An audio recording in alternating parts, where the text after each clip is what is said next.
Dun-dun-dun-dun, this isn't GoldenEye. We had some programming issues, and I had to skip over that GoldenEye episode, but jump right into a different mid to late 90s game, Resident Evil 2. I hope you enjoy, and maybe you'll catch up later. Sorry about that. Hey there, retro gamers. Today on Smashing Bricks, we once again enter the world of survival horror in Resident Evil 2.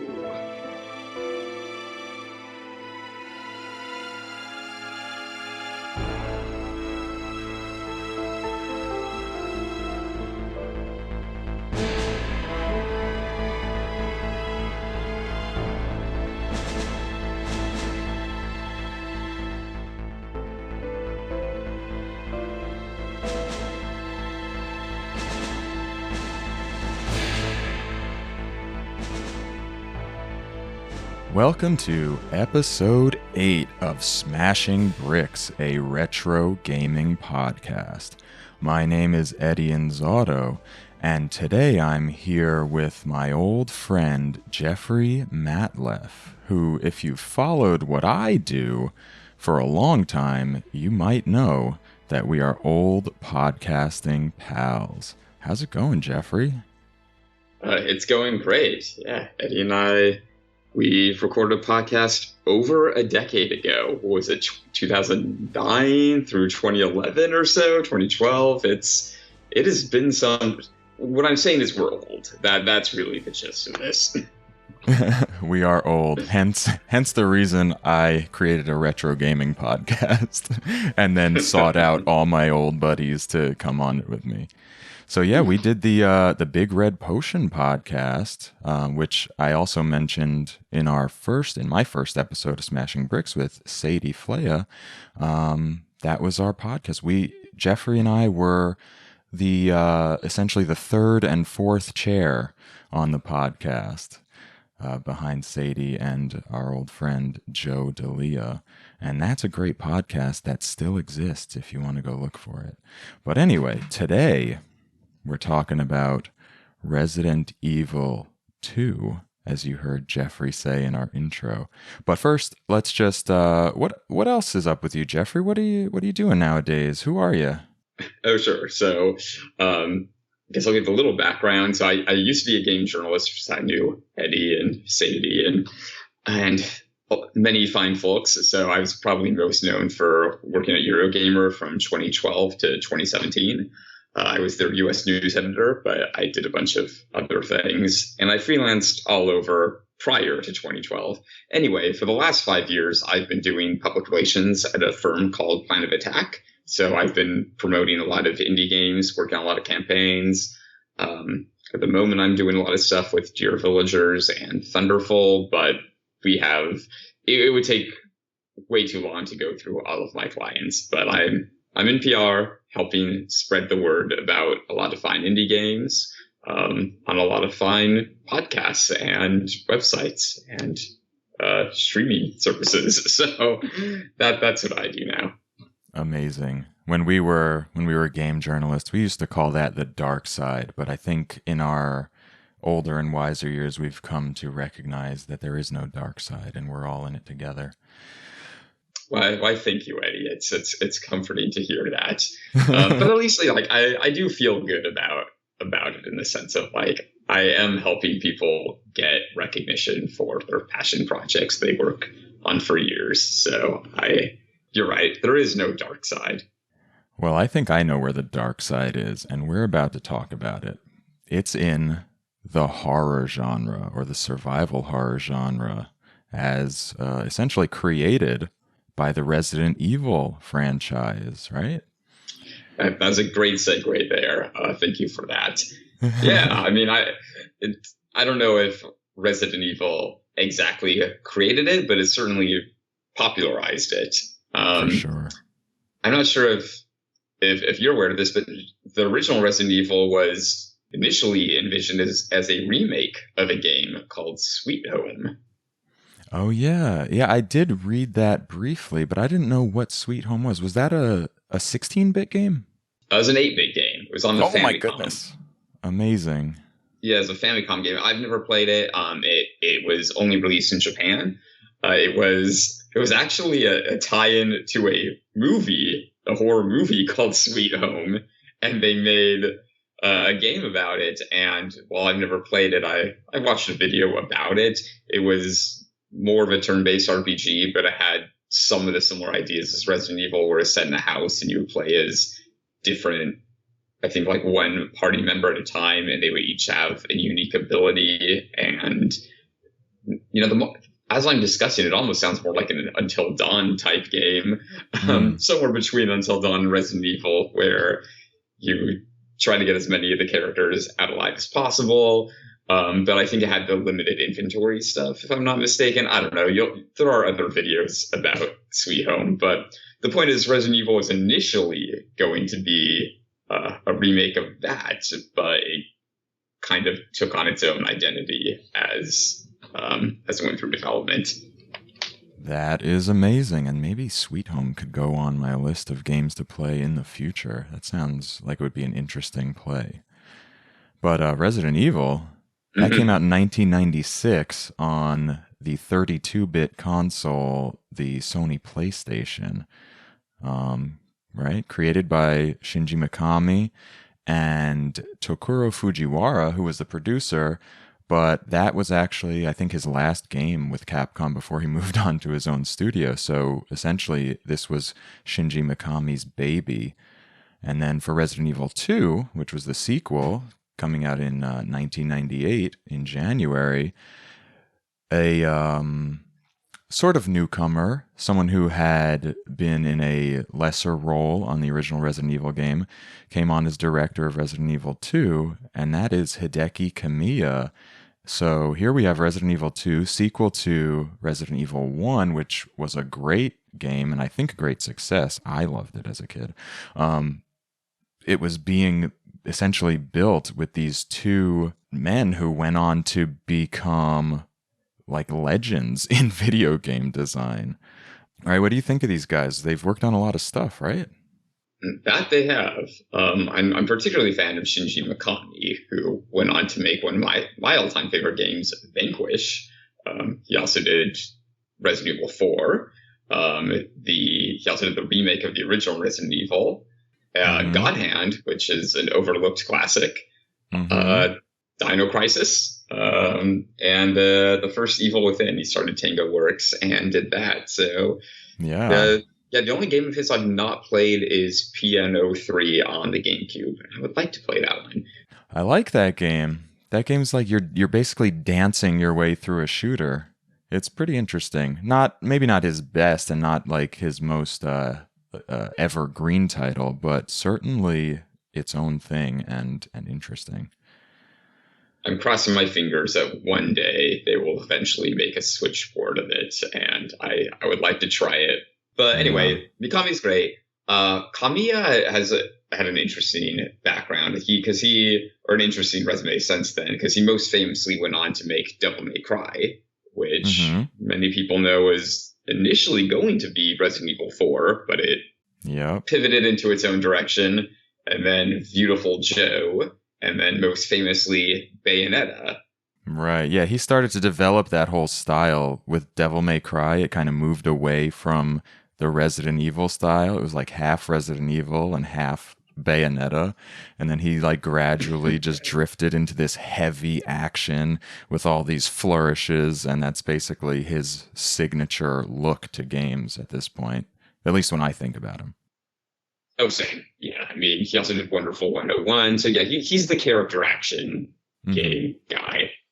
So very different direction from survival horror. Yes, and Mikami, he just stuck with Resident Evil all the way up until he left Capcom Production Studio 4. He did 2, obviously, 3, Code Veronica, 0. Yeah. Oh, actually, I think he was only even an advisor on 0, now that I think about it. Yeah, he did Dino Crisis in that time. So he stayed in survival horror, but he kind of tried some other stuff. So this sort of difference in styles actually created a little conflict in the development of Resident Evil 2. So between Mikami and Kamiya, there were creative disagreements on what direction it should go. And Mikami was the producer, and I guess he wanted to be a little bit more hands-on, and ultimately he stepped back and only looked at the game, every so often, like got monthly updates or something. And the game went from, actually there was one game that they made 70% of before scrapping it completely and then moving on to create a second game, which was Resident Evil 2, that we know, built upon a lot of the same ideas as the first game. And that other game, which has come to be known as Resident Evil 1.5 in, looking back, was even shown as early as 1996, the same year Resident Evil 1 came out. And it still starred Leon Kennedy, but there was a different alternate character who was Elza Walker. She was a motorcycle racing college student. There were 2 separate games, as in Resident Evil 2, which we'll talk about eventually. Their paths never crossed. They had additional support characters.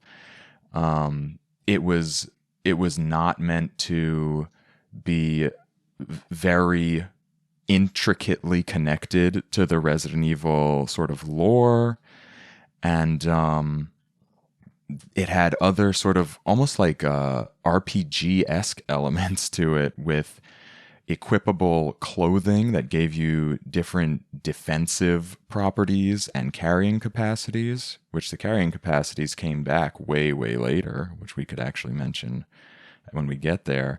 And it had a different approach to how the backgrounds were rendered and changed and all that kind of stuff. But they scrapped the whole thing, 70%, 60 to 80% completed, and they scrapped it and restarted development. Isn't that crazy? Yeah, that is quite odd, although apparently it's not. Things like that happen all the time in the industry, from what I understand. But yeah, to be honest, I actually don't know a ton about the development of that and why they scrapped it. But I know the game that we eventually got. Yeah, I had no idea until prepping for this podcast. Anyway, so this game, a little bit more on its sort of release history. It came out in 1998, and then there was another version, the DualShock version, later in the year, which I think added a rookie mode, which is an easier mode, an unlockable minigame, and support for the DualShock controller, which is vibration and analog controls.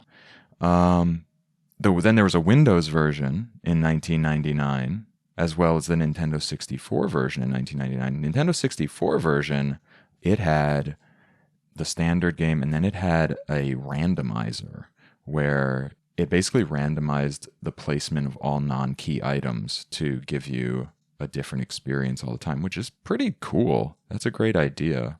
I wish that the remake had that, because I do love that idea. Yeah, so the Nintendo 64 version had that. Nintendo 64 version differed in that it was on a cartridge. So the team that ported it, Angel Studios, had to accomplish the nearly impossible task of getting a game that was on 2 700 megabyte CDs on PlayStation down onto 64 megabytes on a Nintendo 64 cartridge, which was the largest cartridge they had. To do that, I believe they did some audio tweaking. They definitely compressed the FMV sequences and even may have taken some out or changed some.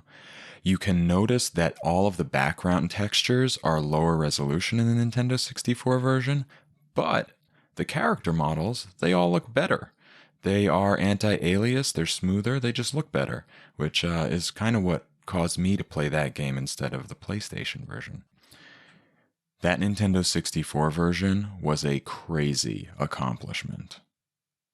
Then it was released again on the Dreamcast in 2000, and finally the GameCube in 2003, before getting the remake, which was fully redone with different camera perspective, a fully updated engine, much more like the Resident Evil 4 over-the-shoulder style, but even more refined for a newer generation of platforms. And that had, what does that have? That just has the 2 campaigns, right? It has Claire A, Claire B, Leon A, Leon B. Correct. Yeah. But that's not the same game. All these other ones we can say are essentially the same game. All these other releases.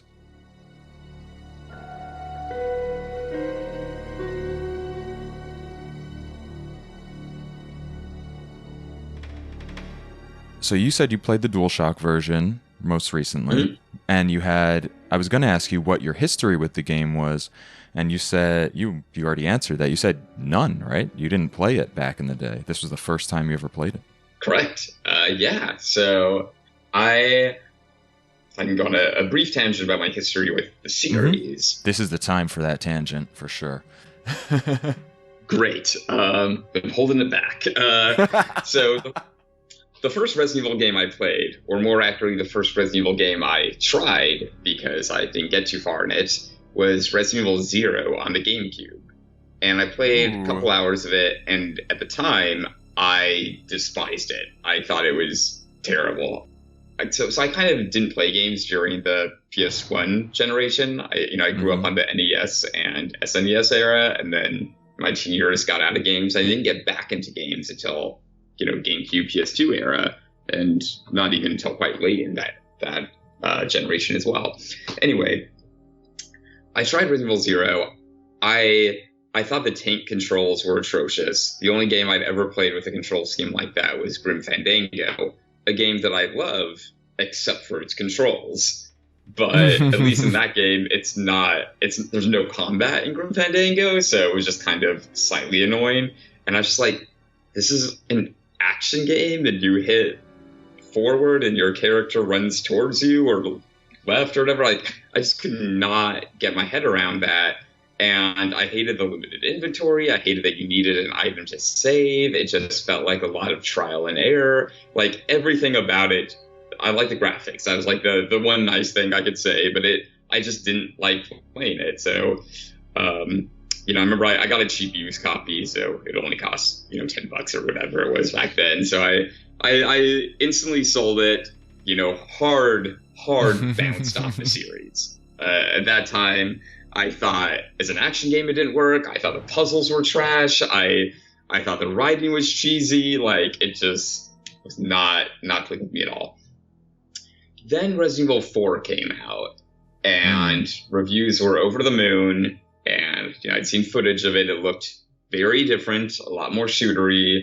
So I tried that one, and that one did click with me. I liked it more. So it's one of my favorite games of all time. Yeah, it's fantastic. I have played it many times since then. I even played the VR version of it on the Quest.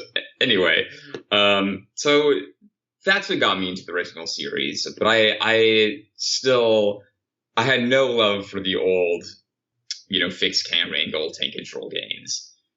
Many years later, in I think it was 2014, 2015, the mid-20 teens, they remastered the remake of Resident Evil 1 and 0 for that matter.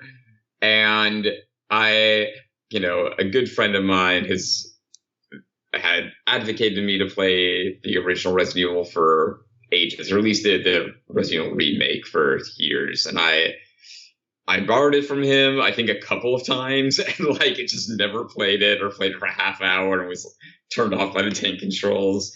And eventually I did fully commit, and I played the tank control Resident Evil remake in the mid-20 teens. And I got through it. And it did this time. It finally clicked with me.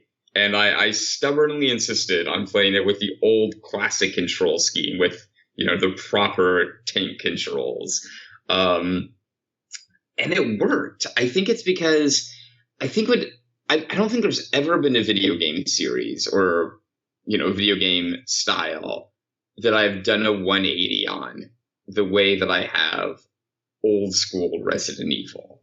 So Eddie, what's your history? That's amazing. So my history with the series is long. I played the original Resident Evil in 1996. on the PlayStation with my friend Nick. He had it for his PlayStation. I was a Nintendo 64 kid, but we visited each other's house all the time. And he wasn't allowed to have the game. I hope his mom isn't listening, because he had sneakily gotten the game and we played through it. And, or he had started it and then I came and joined in, but then I borrowed it to kind of catch up, and then we could finish it together or something like that. And I remember at one point I called him and I think I left a message saying, "Oh, I found the key," or "I found the mansion key." And then he was like, "Oh, no, don't. My mom doesn't know that I have the game." And I was like, "Oh, I didn't know that." And I was like, "That makes sense because, we were 12, and that was just the type of household that she was trying to have, free of blood and gore and things that might be bad for a kid in her mind." But that game became an instant favorite of mine. I loved it. But for Resident Evil 2, I had it on the Nintendo 64, and I recall playing through the first portion of it, which is the police precinct, which we'll describe a little bit more in depth. And then I don't remember ever finishing it, and I'm pretty sure I didn't, for whatever reason. Oh. Then, to this day, I never had a recollection of finishing the game. But what I discovered today, literally today, I had this thought, hey, maybe I had it on the GameCube too. And I looked I have just a CD wallet full of GameCube era games. And I was like, oh yeah, there it is. So I put it in my Wii, which is still connected to my TV. I searched through my memory cards and I said, oh, look, there's a save file for Resident Evil 2. So I ran the game and I was on Claire B, like the second half of the game, meaning I had beaten the game in 2003 or whenever, and just had literally no memory of the end of the game. But I had played through and gotten somewhat far into the second campaign, which is nuts to me that I didn't remember it. And I consider myself a really big Resident Evil fan, although I also don't have much recollection of 3. I may not have ever finished it. And I don't have much recollection of Code Veronica. I may not have ever finished it. But 4 is one of my favorite games of all time. I absolutely love 7. And the remake of 2 I just played, which was right after I finished Resident Evil 2 on the Nintendo 64 is what I played this time. I just went straight into the new remake, and I love that. But that's crazy. So that's my history with the game, is playing it and just completely forgetting it. Yeah, so for me, I went through, for whatever reason, a few months ago, I was just on a big Resident Evil kick, so I played the remake of the original, and then I replayed Zero, which this time I actually quite liked. And I was craving more old school Resident Evil. And so that's why I went back and played the original 2 and 3. And Dino Crisis. I played all 3, and Onimusha, actually, all back to back. So I actually played them on my PlayStation Vita, where you can download PS1 games. So that's how I played original Resident Evil 2 and 3 for the first time. Just this in summer. 2022. In 2022, first time playing old school Resident 2. So I think that's kind of what's going to be interesting about our conversation about 2 is that you, like most people, will probably be comparing the original Resident Evil 2 to Resident Evil 1. Yeah. I, however, will be comparing it to Resident Evil 2 remake that was made, 20 plus years down the line. Yeah, it was amazing juxtaposition of perspectives on the game.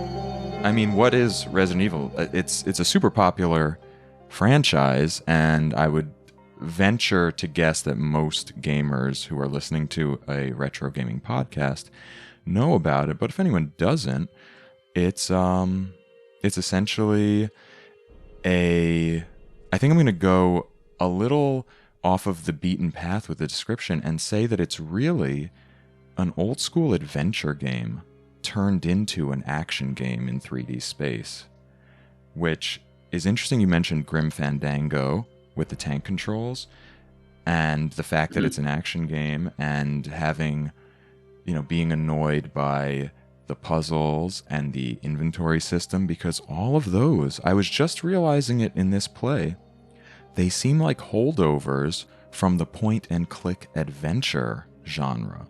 You do a lot of the same things. You get these obscure items that are essentially keys that you plug into other obscure keyholes, for lack of a better term. They may be in the shape of a jewel or an actual key or a gear or whatever, but you just kind of have to figure out what goes where, although you have to do a lot less figuring out in these games, which we'll talk about. There are these puzzles. They're pretty rudimentary.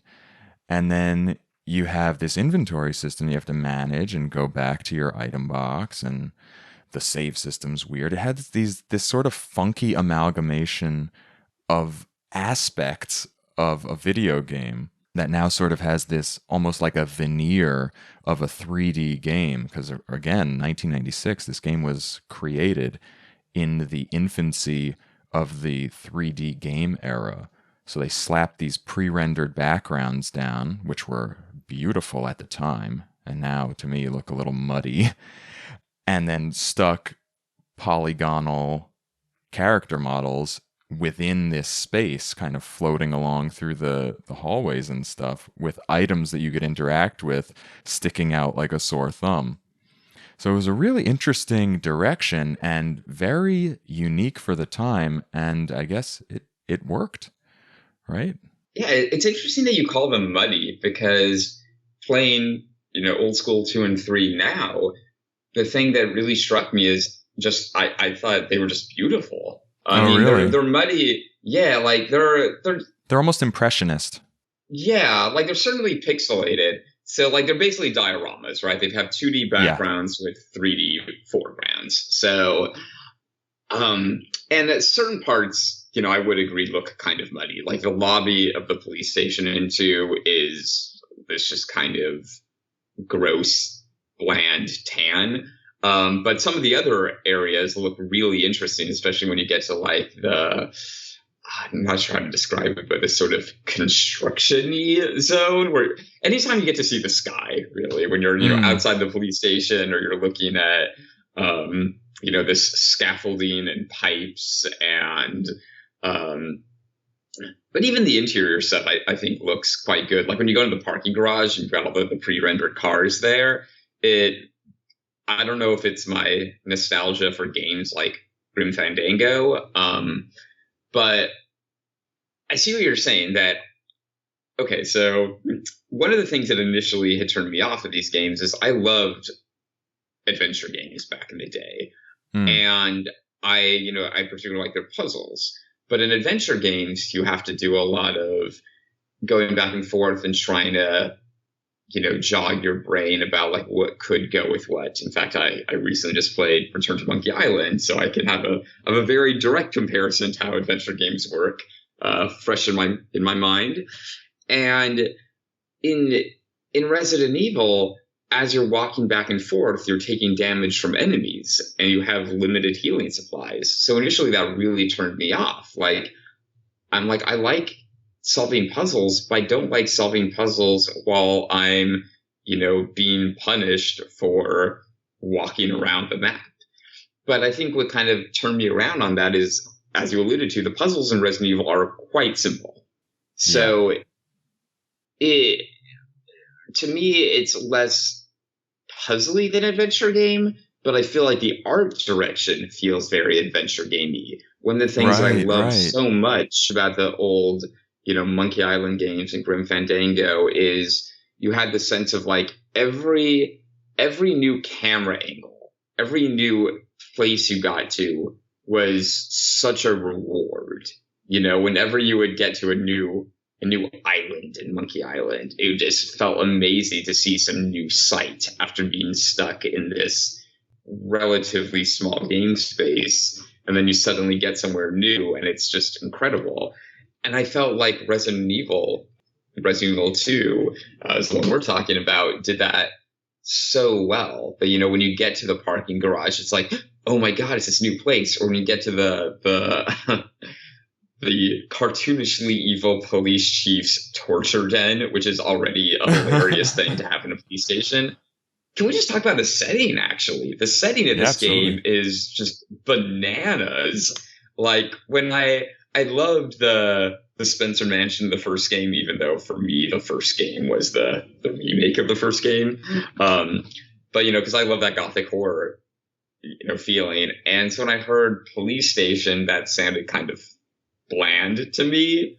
But it's such a ridiculous idea of a police station. Like, they mentioned that it used to be an art gallery, but even as an art gallery, it doesn't make any sense. Like, all of these doors have ridiculous keys, you know, in the shape of a spade or a heart. You have to push statues around to open up, you know, hidden passages. I just alluded to the torture chamber connected to the police chief's office. Like, this place makes absolutely no sense. And I think when I was younger, I would have just thought, oh, this is stupid. But as an adult, I relish in its complete nonsensical glory. Yeah, it's so bonkers.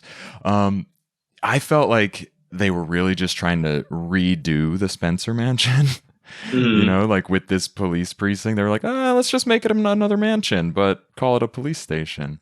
And the funny thing is, you mentioned that it was, they say it's an art museum is what it was supposed to have been. But That's right. Didn't know that from Resident Evil 2 from 1998. I only saw that in a note in Resident Evil 2 Remake after finishing Resident Evil 2. So did you see that in the original game, or are you remembering that from the remake? Because I don't know that I knew that until playing the remake. I'm definitely knowing it because I played the remake first. I definitely knew that from the remake. So I don't remember if I found that note in the original game or not, because I guess that knowledge was so absorbed it's just into there. me. Yeah. It made it cool, right? It made it an interesting idea and a good explanation for why it was so weird. But I think they may have like retconned that to explain away why the police station was like that. Maybe. Yeah, that would be funny if that wasn't even part of the lore in the first game. It was just Resident 2, it was just that ridiculous. Yeah. And also, like, these games are really funny too, which is I think a thing that gets overlooked a lot. When people talk about Resident Evil, I think a lot of people think of them as quite serious horror games, but they're not. Like, they're corny. Occasionally they'll dabble into melodrama. I think 7 is probably the most serious, but I think that they all have a sense of humor. And in fact, in Resident Evil 3 Remake, there's this hilarious line where you revisit the police station playing as Carlos, and he sees one of the doors where you need like a spade key, and he just says in a surfer voice, well, here's a weird door. It's so ridiculous. I love it. I mean, you're right that they are basically remaking the Spencer Mansion or making, you know, Spencer Mansion Part 2 in a police station. But the fact that it makes no sense just adds to its charm to me. Yeah, but there actually was an explanation, and we should probably talk about the story a little bit, but I'm just going to give you this one little explanation for that. Is apparently, if you're reading all the documents and stuff, Chief Irons, who was working with the Umbrella Corporation, deliberately made the mansion all difficult to, not the mansion, I said mansion, the police station difficult to navigate and escape, and put as much effort as he could into ensuring that everyone died in Raccoon City. But I mean, that's right, because it was supposed to be the shelter. Did he replace the locks like in the last couple weeks, like on all the doors? So it's like sort of an explanation, but sort of not. But speaking of that, can you sort of tell the story of the game, like the background of the game, like what's happening in the narrative? I can try, but to be honest, the stories of these games to me are never what stays with me. Like, to me, the story of every Resident Evil game is basically the same thing. It's evil bioweapons corporation has done experiments. Now there are monsters, and you have to clean it up. Like that's really the story. Yeah, of the pretty Resident much. Evil game. I could expand on that. So both of our main characters, Claire Redfield, who is the younger sister of the previous game's protagonist, Chris Redfield, she's going to Raccoon City to find her brother at the police station, maybe. And our other protagonist, Leon S. Kennedy, is on his way to start his first day of work at the RPD. They meet up in the midst of this zombie apocalypse.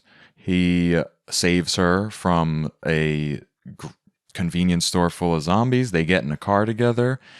He speeds away. He cuts off an 18-wheeler. If you notice in the opening cutscene, he takes this wild turn onto a road, cutting off this 18-wheeler, which if he didn't do, they would never have gotten separated. Just keep that in mind. Bad driving is never good. So they're going. This driver behind them has been bitten by a zombie and loses control of his vehicle. They spin out. This big tanker crashes, creating a big explosion, separating the two of them, and they both head toward the police station. And that's their goal, is he's going there because it's a safe place and he was going there anyway. She's going there to find her brother. They both discover that the police chief has been in cahoots with Umbrella Corporation about this G virus, which is the next virus that they're working with after the T virus of the first one. There's a new scientist behind the G virus, William Birkin, who wants to use his invention to sort of take over Umbrella Corporation, but Umbrella wants to take it from him, so they send operatives to steal it. They get killed. The G virus gets broken. Some rats get infected by the virus, and that's essentially how it starts to spread. He turns into a G monster, and the whole place is screwed. And then we're in this mess, and we have to figure out a way out. And, hilarity ensues.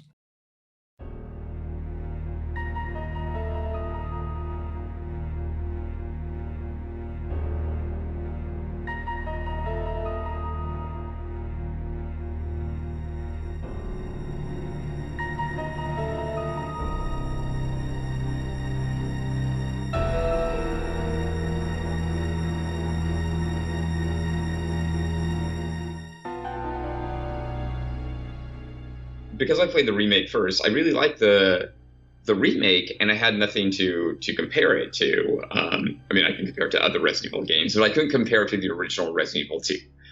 And so I think when I finally played the original this summer, I was pleasantly surprised at how different it was, but also how much I liked it in a different way. Like, because the games that I played immediately before it were Resident Evil, Remake and Zero. And going from those to 2, well, the first thing that struck me was that there's no auto aim. At least it's not on by default. I think there might be an option to do that. And there's definitely no quick turn. So a quick turn. I have that written down in my notes too. Yeah. Yeah. Quick turn doesn't become a thing until 3, or it might have been in the original director's cut, but I didn't play that. So yeah, 2 does not have a quick turn. That's a big deal. So what is the quick turn, real quick, if people aren't familiar? Oh, it makes you spin around 180 degrees. So having played Remake and Zero, I was so used to both the quick turn and the auto aim, and both of those were not a thing here. But I think what struck me the most is just how fast the game moves. Like, because both Remake and Zero, as well as Resident Evil 2 Remake, because those are more contemporary games, the environments are much denser. There's a lot more things to find. Like every room has several items in it. There are just more rooms in the police station. It's just a bigger location, which, also becomes a thing later in the game. Like the sewers are way, way bigger in the remake than they are in the original. And so playing the original Resi 2, I was just blazing through it. And it wasn't because I knew the remake, because the actual room layouts are all quite different. It's more that the original is quite more linear, or at least it feels a lot more linear, because there's just less content in it. Yeah, I pretty much completely agree with everything you said right there. I finished my game, I wrote it down in 6 hours and 30 minutes, or like 6:28 or something, whatever it was. 6 hours and 30 minutes, 6.5 hours. But like what you said about it being linear, this kind of goes back to it being a much watered down take on adventure games, where you don't have to do all that thinking and combining of things and figuring out to like use a cat or whatever, Right. I found that it was hard to stop playing the game because you're always getting the next item. Like you get this item, you're like, oh, I know where to use that. Let me go there. Oh, I got something else. I know exactly where to use that. Let me go to that spot. Oh, I got that item. Go to the next one. And it was just, you just want to keep going to the next, like essentially it's a checkpoint for your brain. Like, oh, I got this. Now I use that item. Now I use that item. Now I use that item. And it kind of appeals to like a little OCD in me. It's almost like putting things away, like cleaning up. I find this item, it's in the wrong room. I got to go put it in this room. I find this item, I got to go put it in this other room. So it just makes you keep playing the game. And like you said, it's sort of a breakneck pace. You just know exactly where you're going next. It's fun to play through. Like it's very smooth. And I think it's part of the difference. Like we can see for sure that they're the same sort of basic game, but this one is more Kamiya, whereas Resident Evil 1 and 0 are more Mikami style games. Slower, more stuff, denser. This one, less stuff, faster, linear, get from here to there. More enemies as well. That sort of thing. There are a ton more enemies in this game. More ammo. Tons more ammo. I felt like in this game, I found this game much easier than the original Resident Evil. In the original game, well, let's say in this game, I felt like it starts you right off with a wealth of weapons, ammo, health items. Like you start with your handgun, your basic handgun that you have in these classic Resident Evil games, and then you immediately, as Leon, get the shotgun. Immediately, as Claire, get your bow gun. And then there's tons of ammo, and you have a bunch of it, but then you don't have it drip fed throughout. Like you said, there's not a little bit everywhere. You just have this sort of supply, and you just manage it as you go. And then you have these health items, and you manage them as you go. But even so, I still found that with all these extra enemies that it also had that are kind of oppressive when you look at the screen and you get a little worried, you can run past some of them, but even if you don't, you can kill everything and still have ammo left. I found that I had a lot of ammo by the end of the game. And actually, when I went to this GameCube save that I had here, which is basically just at the end of the police precinct, which is kind of the biggest portion of the game, I wrote this down. You can hear my pages flip as I used paper for this. By the time I hit the sewer, I had 130 handgun bullets, 20-something grenade rounds for my grenade launcher, 13 ink ribbons, and just an item box full of herbs. So it was definitely a different experience. It wasn't that slow sort of creeping feeling that the original had. I felt like I didn't have enough ammo to kill everything, but I also didn't know what was coming up because I hadn't played it before, so I was sort of being quite stingy with my ammo and trying to run past things. You also just run pretty fast in this game too, which feels great. But yeah, I did find it easier than I expected, especially after playing Remake and Zero, which feel, I don't know if they're harder, but they're certainly more oppressive. You know, as you pointed out, like 2 does feel like, yeah, like there is no good stopping point because you're constantly getting something that you know what to do with. And because the environments are quite small, like everything you're doing feels, yeah, it feels like everything you want to do will only take a few minutes. Like, let me just do this. Let me just do this. It's one more turn syndrome. Yeah, and I feel like that's something that I felt less of in the more contemporary games because they're bigger and beefier, which in many ways, you know, is more, you know, bang for your buck or value. But there is something to just, you know, laying down, just going through this short but perfectly paced little like a nugget of an adventure. You know, in my mind, it reminded me of like doing a Sudoku or something. It's just like you're just slowly unraveling this thing. It's not hard to do, but it feels, yeah, just that little dopamine drip of you are making progress. Yeah, feels just right. It's just satisfying to go from point to point for sure. It really is. And, you know, I didn't know that I would like, you know, because since the series didn't click with me until 4, I thought for the longest time that the games were only fun if you could manually aim and shoot. So I was kind of surprised that these old tank control games, even though they don't, you know, function as shooters and, you know, they only barely function as, you know, quote unquote action games, they still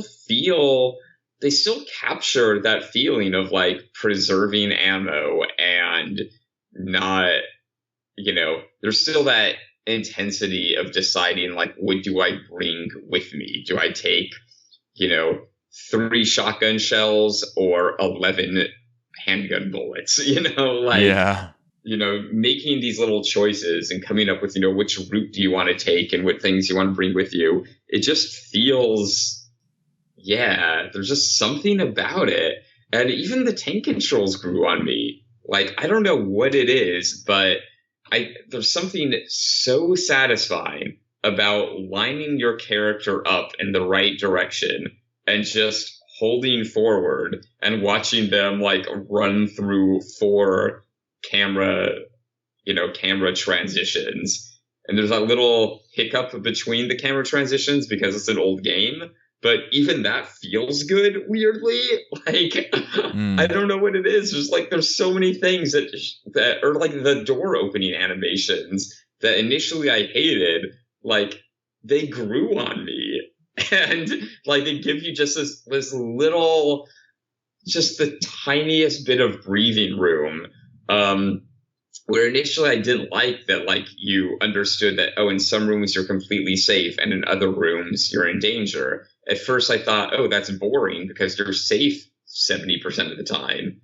But going back to it now, I'm like, this just feels good. Like just having that ebb and flow between danger and actually feeling relaxed, I think works in a way that when I was younger and maybe a little snarkier, thought was, you know, too easy, or, you know, putting the kids' gloves on or whatever. The thing about it, though, is when you play it without having the experience of having played it previously, you don't know which rooms you're going to be safe in. You don't know which rooms you're going to open the door and there's going to be 4 zombies standing literally 2 feet away from you. And also in this game, sometimes a previously cleared hall will suddenly have stuff in it that it didn't have before. Like you'll go into a room one time and it's empty, and then you complete some, behind the code key that turns a switch in the game state, and now when you go back to this room, suddenly there's a licker there, a much harder enemy. Or now it's been flooded with 5 zombies that weren't there before. So it still has the ability to shock you out of your sense of security that you had.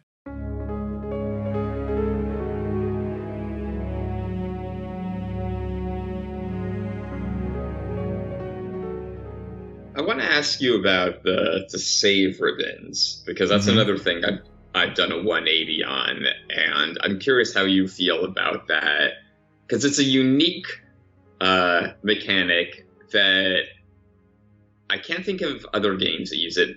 Maybe the Silent Hill games have something like that, but I don't recall them doing that. But anyway, like even the more modern Resident Evil games, Resident Evil 3 and Village, even on their hardest difficulties, omit the save ribbons, whereas the remake of 2 and Resident Evil 7 on Madhouse do still keep them. That's interesting. I did not play on Madhouse difficulty. So to answer your question, the ink ribbons, I remember when I first experienced the ink ribbons in Resident Evil 1, and I found them to be really stressful. And I think that was an important aspect of the survival horror game. Like having to figure out when is an okay time to save the game, because you only have a couple of opportunities. Not only are the typewriters, this is the way you save, in specific rooms throughout the mansion that may not be near your next objective, but you don't have unlimited opportunities to save because you have this limited resource to do it. So the stress about using them, I think, contributed to the horror.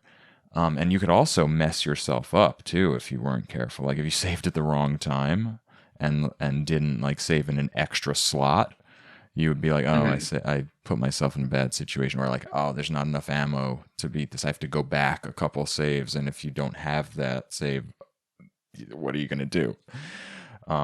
In this one, it wasn't a factor because I had so many ink ribbons. I just kind of saved. Every time I saved in a new slot and never had to go back. So I didn't really have an opinion on this one. What's your opinion on it? In this particular one, I did always have enough save ribbons, but initially when I first started the series, when I had that misfire with Resident Evil 0 back in the day, I hated the idea because when I played 4, I found myself saving constantly.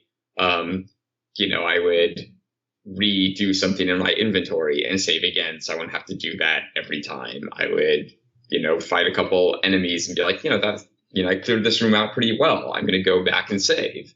And so the idea of having to redo a lot of menial tasks, I have to pick up this thing again, recombine these items, drop this, do that. I really didn't like having to do all of that again, where I'm like, I wish I could just do that once and save. But for whatever bizarre reason, even this grew on me. And I think it's because it's my natural inclination to want to do things sort of perfectly, to be like, I got hit in this hallway, I'm just going to reload and try it again, Oh, no. Yeah. But that makes your game take so much longer. Yeah, but I think what it is because of the ink-ribbon thing, I found myself more willing to roll with the punches in a way that I would not be if I learned to live with my mistakes, I think partially through at least I learned to live with my mistakes in Resident Evil because of this. And I felt like that was on a larger level, like metaphorically good for my anxiety. Like it helped me sort of not have to be overly fastidious about everything needs to be perfect. I need to, like, I took a couple bites from these guys. I could reload and do this again better. I could redo that section, with different stuff in my inventory. I've been dragging this key or lockpick around that I haven't had to use. I could redo it. But I think because the game flows so quickly, I didn't want to do that. I was like, you know what, it's fine. If it gets hard later, I'll deal with it then. And I found that very different from how I played Resident Evil 4 or any other games that do allow you to go back. That's awesome. That's pretty incredible, actually. Like it taught you in a way that you can't control what you can't control, right? Like, yes, right, I only have the means to save this game this many times. Whatever may be will be after, I choose when to do it. Yeah, I feel that. And that all stems from one of these weird little idiosyncrasies that they chose to just stick in there, making their weird amalgamation of a game. That, like you said, seems like there are these bits that are just not good, but like ultimately they kind of are. Yeah, well, I think that part of it is, I think the reason that I had such a 180 turn on them is that when I finally played the Resident Evil remake in 2015, and then, this year went back and played 20 OG2, is that like all of these things that at that time, might have been the best they could do with 3D technology or whatever, all of those things feel novel and different now. Like none of those mechanics would exist in 2022. Like no one's going to make a game like that now. And I think that's kind of the beauty of a lot of retro games is now like every game kind of has more or less the same control scheme, aim with L2, shoot with R2, click a stick to run, click another stick to duck.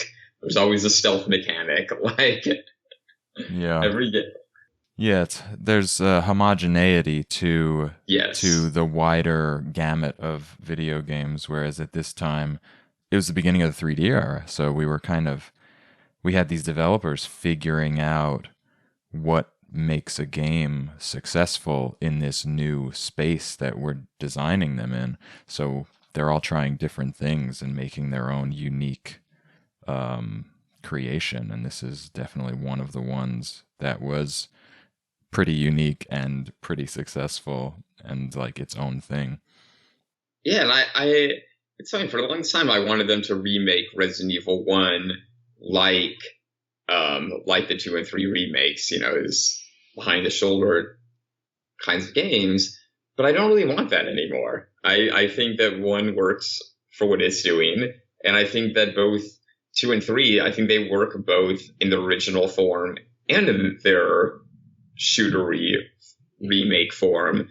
But I feel like the new ones don't replace the originals is the thing. Like the originals feel like they're doing something different enough that they can stand side by side.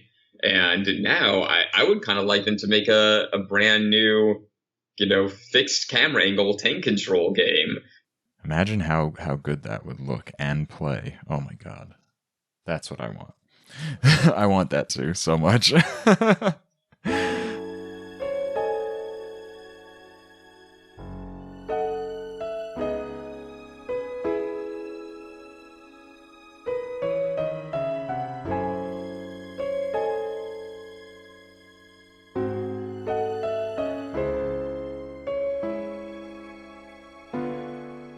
How did you feel specifically about this game's characters and voice acting and writing and stuff.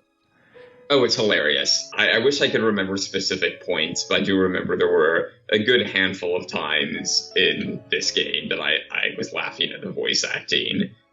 And I think that's fine. What did you think of it?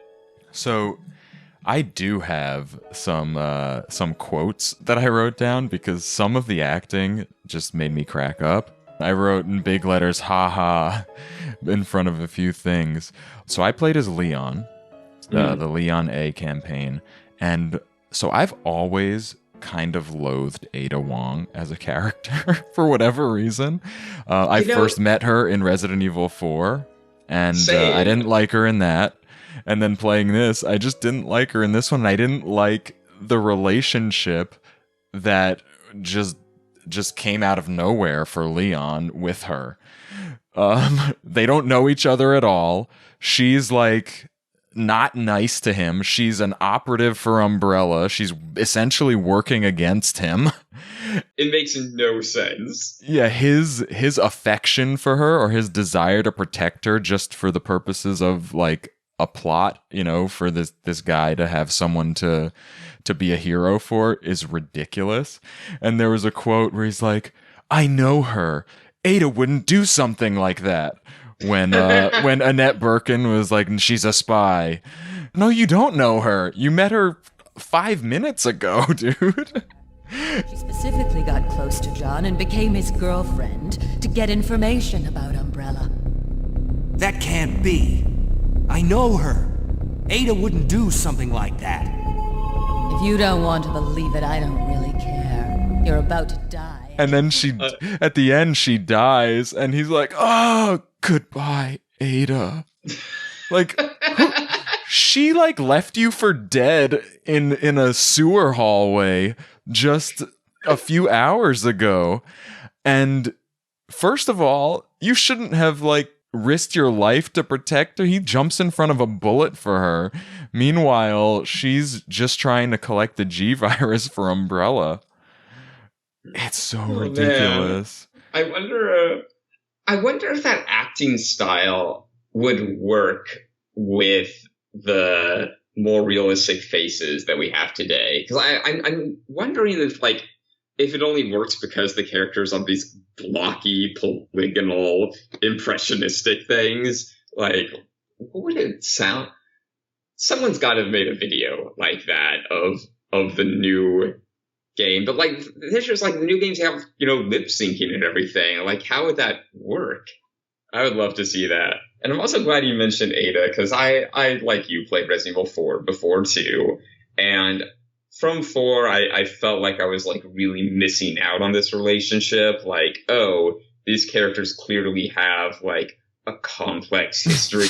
And then, yeah, you play 2, and no, you're not missing out on anything. She just shows up, and but I love that about it. Like, I think that Leon was a cheesy character in 4, and I kind of assumed that was like just in 4 because the whole tone of 4 is cheesy. But no, like, he's cheesy in 2 as well. Like, he's always just been a complete dork who just thinks he's cool. I wonder if Hideki Kamiya thinks Leon is cool.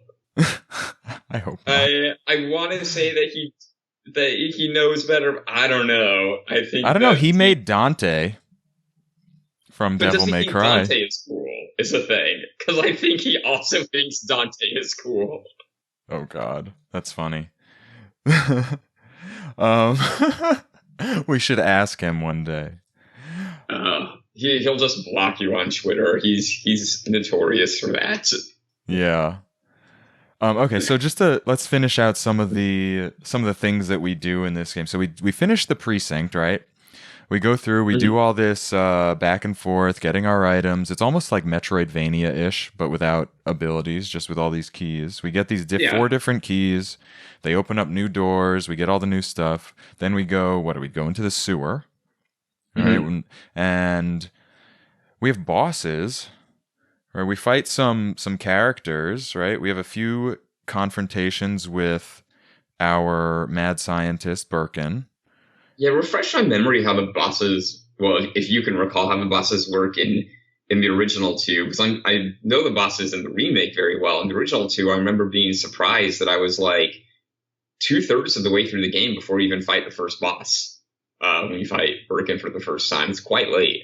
Yeah, it's really not until you get to the sewer septic area where you fight that first G-spawn monster, kill that, and then later on the elevator down to the lab, you fight Birkin in his G tyrant form with the big claw, and then at the end of the game, you fight Birkin again in his dual form with extra arms and a big mouth. And then there's this moth that's kind of like a mini boss in there, and the alligator, which is more of a puzzle boss sort of scene type of boss. And then in the other game, there's Mr. X and another version of G, and that's all I could really think of. There's not a lot of bosses in this game. Or more accurately, the bosses are all very backloaded. They're all quite late in the game. Yeah, and they're all pretty simple. You fight these G monsters from the virus that gets into these people and kind of deforms them like we see a lot in later games. And you just kind of pump them full of your strongest ammo, whatever you have on hand, and they eventually go away. And what else? There's this weird giant alligator thing that you fight in the hallway that's kind of a puzzle boss. That was my favorite one in the whole game. Yeah, where you have to put the canister in its mouth. Yeah. You're in this long hall. It bursts out of a door. You run away. You would have already noticed that there's this gas canister. It says, oh, there's a gas canister in an emergency, blah, blah, blah. So you go over to that, knock it down. He bites it, and you shoot it, and he blows up one thing. But I like that. It was cool. It was like a puzzle. It's like a Demon Souls boss in a way. Figure out the trick to it. Yeah, also, because of the camera angles, you can't tell how far away it is from you, which, I sound like a broken record, but there's just so many things that shouldn't work but do. We haven't talked about the camera that much, but that's something that I do appreciate about these games, is that being in a room and knowing there's a zombie close to you, but not being able to hear it, being able to hear it, but not being able to see it, is quite stressful. And initially I didn't like that, because I was just like, this is stupid. Like, my character would be able to see this. But when I played, the 2015 remake, I was surprised, like, oh, this creates tension in a way that really works.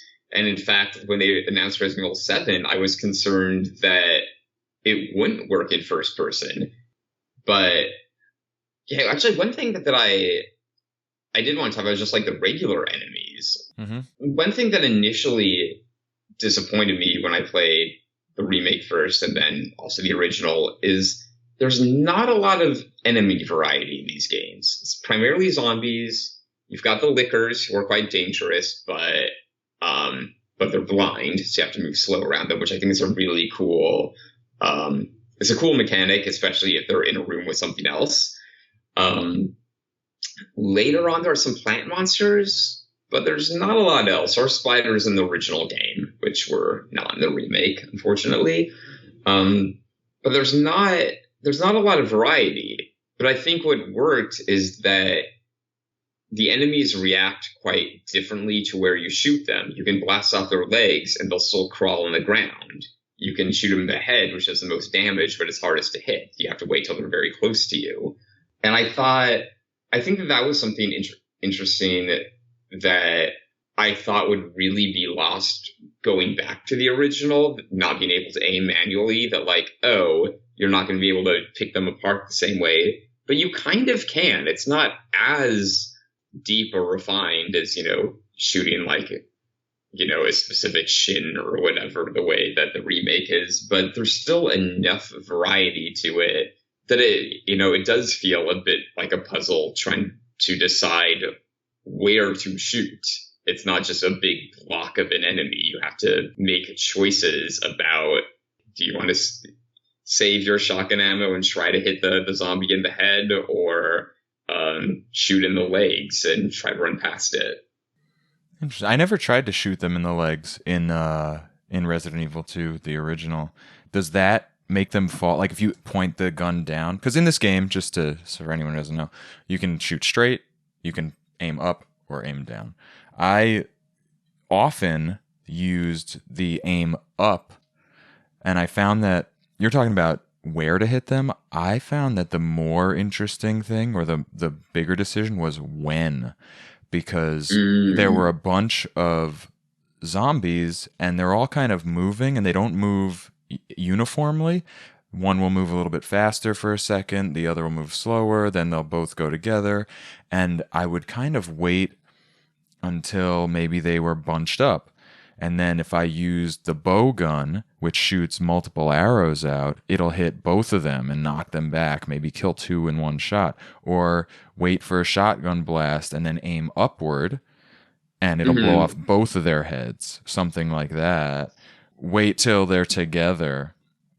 And also, if there are enemies that you can't hit if you shoot straight, like the lickers are very low to the ground. They sort of crawl prone like an army crawl. So you have to aim down to hit them. And when you're aiming down, you don't have the range, so you have to let them get closer. Same thing. Well, the dogs, I think you can hit on a straight line regardless. But if you do have to aim down at an enemy, you have to be relatively close to them in order for that to be an accurate shot. So there's that element. It's, again, waiting for them to get close enough to take that shot. Yeah, I forgot the dogs were in this game. They're not in it that much. They're in like 3 areas, like a couple hallways, the one prison area, and then they're in like a hallway outside. One jumps off of an upper. That's an interesting part. You can hear this dog, like you were talking about, with the sound where so just to revisit that also, I had something I wanted to say, is like you feel when you hear these enemies and you can't see them, you want to like transition to the next screen, but you also don't because you're afraid that they'll be right on top of you. So there's that stress of switching from camera view to camera view. And then like eventually you're like, okay, I've been listening to this long enough, I'm just going to go for it. And then you go and there's like nothing there until the next camera angle. So you're constantly fighting this urge to wait and have them wander into your screen or to go and see where they are. But in this other case, you hear the dog and you're like, okay, it's not around this corner. Okay, it's not around this corner. And then you come out into this outer corridor and you can see it just moving. It's like a few pixels, more than a few pixels. It's like this little model up in the background behind a fence above you. And you take a couple steps and it leaps down and it passes you by, and it's on one side of you, then it's on the other side of you. And then once it lands, another dog comes from around the corner. Now you have these 2 dogs on you. I thought that was like a really good use of the dogs and just the way that the game can present enemies for you to face in like a different way from the generic zombies in a hallway in a row, or just putting a lot of them to make it something different. That was a way that they made it kind of different, and it was annoying.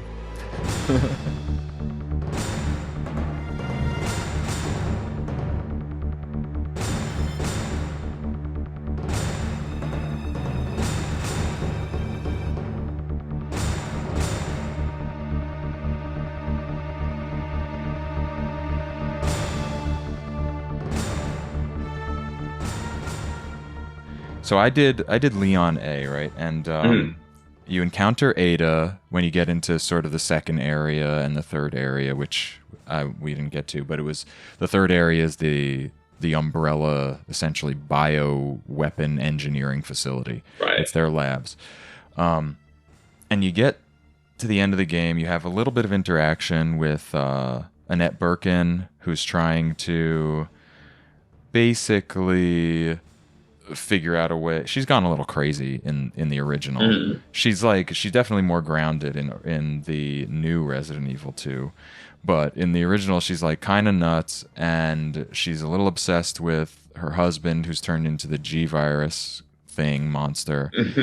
But she wants to keep you out of it, and I think she's trying to protect the virus in that one. She ends up dying, but not not really much happens in the end game for Leon. You just kind of go through area to area. You do a couple things. You do like a little sort of bridge manipulation. You go through, you get some items, you do more of this, put the key in the hole sort of thing, and you go from room to room. You add power, you go down a lift, whatever, and you fight the final boss, and that's it. You fight him, and then the game's over. In the Claire game, there's a whole thing with Sherry Birkin, a sequence where you're trying to put together a vaccine for Sherry, the little girl, and you have to get items and bring her to a spot and put them into a machine and put them together and give them to her, and then you can escape with the kid. In the Leon thing, you just fight the boss. The boss is William Birkin for the second or third time, whatever it is. It's again kind of the same thing. He now has like extra arms. He's way more tyrant looking. He's much more of a Resident Evil monster. You shoot him, he's got these weird eyeballs on the side of his body. You use your best weapons while you're waiting for an elevator to come. Then he transitions after you basically kill him once, and he grows this maw of spikes. He's like a spike mouth beast monster that jumps around and can kill you really fast. But again, you're just shooting your biggest weapon at him as much as you can, as fast as you can, healing if you get hit. And then you go to the next area, and the game's over. You run out to the lift, and that's it. And that's where the story, you'll encounter Claire and the little girl, Sherry, and you get on this train together, you drive away, it's over. Then you go on to the B game. And I just felt like it was lacking something. Having just played Leon A, I felt like it was just inferior to Resident Evil 1 in that way, that it was just a little bit too straightforward and simplistic, especially at the end of the game. Like after you got out of the precinct and into the other two areas, it was just I did feel that way in both the remake and the original, that the game definitely loses steam after the precinct. And unfortunately, the precinct is only about half the game. It feels like more, but I think it feels like more because it seems less linear. Like, at least you have the option to backtrack through it more. You're also doing more stuff, even if it's taking sort of not as much time as it feels like. You're doing a lot of stuff, like we were saying before. You're getting so many items and plugging them into their respective holes, right? So there's that satisfaction, and it feels bigger. But I think you're probably right in that it's about half the game. But half out of 3 separate areas, it's still the majority for any one area. Like it's the biggest. Right, it's the biggest area for sure. And my favorite part of the game. I agree with you on that too. Definitely my favorite part of the game. And I feel like a lot of Resident Evil games have this problem where like they move into a more linear area in their third act. Even the original does that a little bit, where you go down to the basement lab area. Yeah. It's so funny how even that is sort of a rehash of Resident Evil 1. The whole progression from the mansion-y type place or the precinct down into the, in the other one it was the plant house or whatever, the outdoor area, which is kind of the same as the sewer, and then into the lab, like under the mansion. Now this is the lab near the precinct, and then at the end it's like finish off, get out, it's gonna explode, go home. Just very rehashy in that way.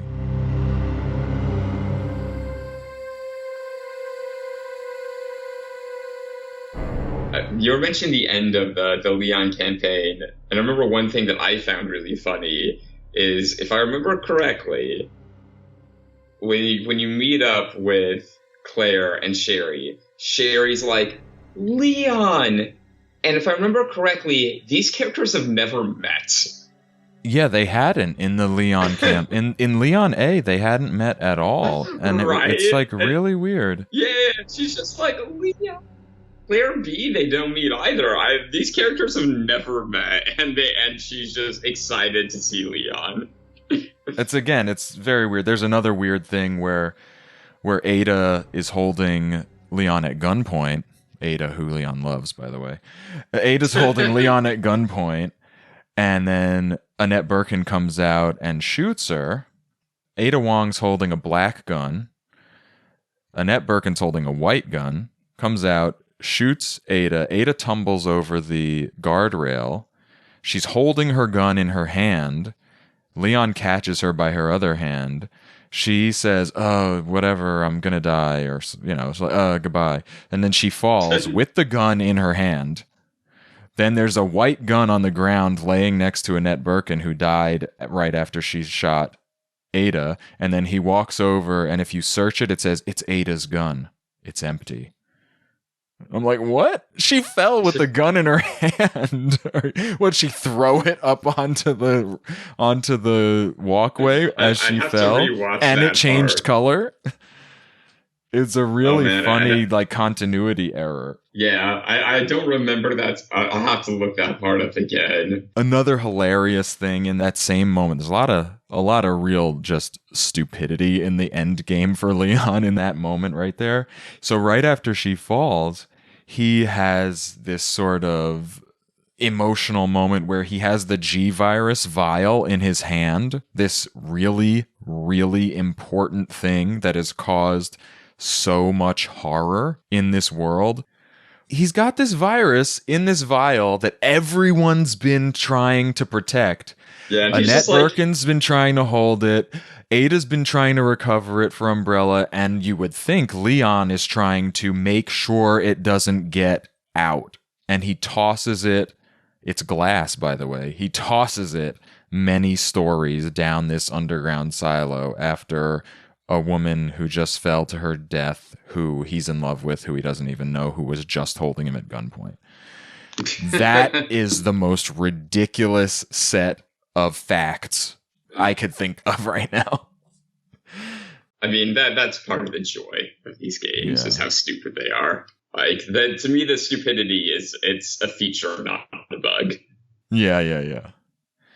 All right, I think to avoid stalling out like a Resident Evil game might do, I got a couple of questions for you before we end this. Do you think that Resident Evil 2, the original version for any of the PlayStation, GameCube, N64, Dreamcast, that version, is worth replaying today? I think I know the answer. Yes. Okay. I mean, I played it for the first time.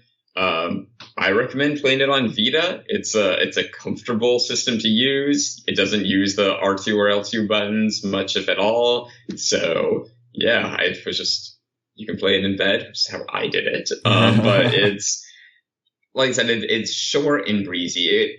It's not a big commitment, because Resident Evil remake, original remake, and Zero were both pretty decent sized games. They were, these at least 12, probably 15 plus hour games. So I was intimidated to go back and play a game like that saw blocky PS1 graphics, but it felt quite different from the GameCube games to me. It was, I think, $6 on, maybe $7 tops. I think $6 on the Vita store. So it's absolutely worth that. I will at some point go back. After this conversation, I actually would like to go back and play Claire A and Leon B. So nice. Definitely. Okay. I asked that because for my opinion, I would say that if I'm I guess I would say play all of the Resident Evils is the main thing. Like just play them all. But if I had to say like, if you want to choose an old school Resident Evil, I don't think Resident Evil 2 would be the one that I put forth as the example. I would probably always choose Resident Evil Remake on the GameCube over this one. And I also think that the remake of Resident Evil 2 is so good that I would play that to get essentially the story of Resident Evil 2, because I felt that it improved on a lot of the elements of Resident Evil 2 in terms of, obviously it's a different style of gameplay mechanism, but but it has a lot of interesting upgrades, like the way the map works and the way your items are acquired and held onto, and the way just a lot of different things make it a really, really refined system that I think they very intelligently expanded upon their foundation of the story of Resident Evil 2 and the structure of it. So Resident Evil 2 is great, replay it, but I don't find that it's like the pinnacle of the series, which is interesting because if my recollection is correct, it was always held up as like the shining example of the old school Resident Evils. I would agree with that. And I would agree with you that I think the remake of the original is ultimately the better game. But if you're like me and you play that and you want more of that experience, I think that 2 and 3, for that matter, will scratch that itch, even though they have blocky PS1 graphics. Like, I think that was one of my surprises, is how quickly I got over that. Yeah, I would probably, if I were playing Resident Evil 2, one of the original versions of Resident Evil 2, I would probably go with the GameCube version because of a dedicated map button, because I use the map a lot.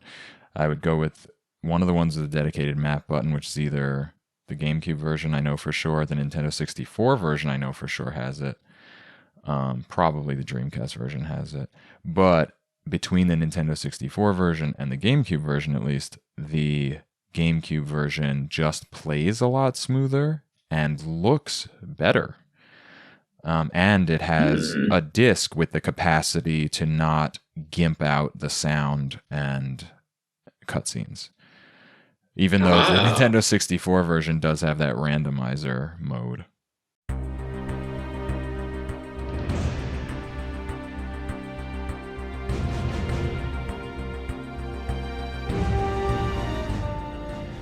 All right, my man. Well, I guess that's going to do it. That's Resident Evil 2 and a lot of the Resident Evil series and the remake. Well, thanks a lot for coming on and talking to me. I'd love to have you back again for another game in the future if you're up for it, if you haven't had enough of talking to me. You got it. All right, and listeners, again, thank you for coming to listen to us talk about these games. It's always fun, and I hope that you will play along with us for the next one, which I will tell you in just a moment. Until then, thanks a lot. Thanks, Jeffrey. Talk to you later. Yeah, thank you, Andy.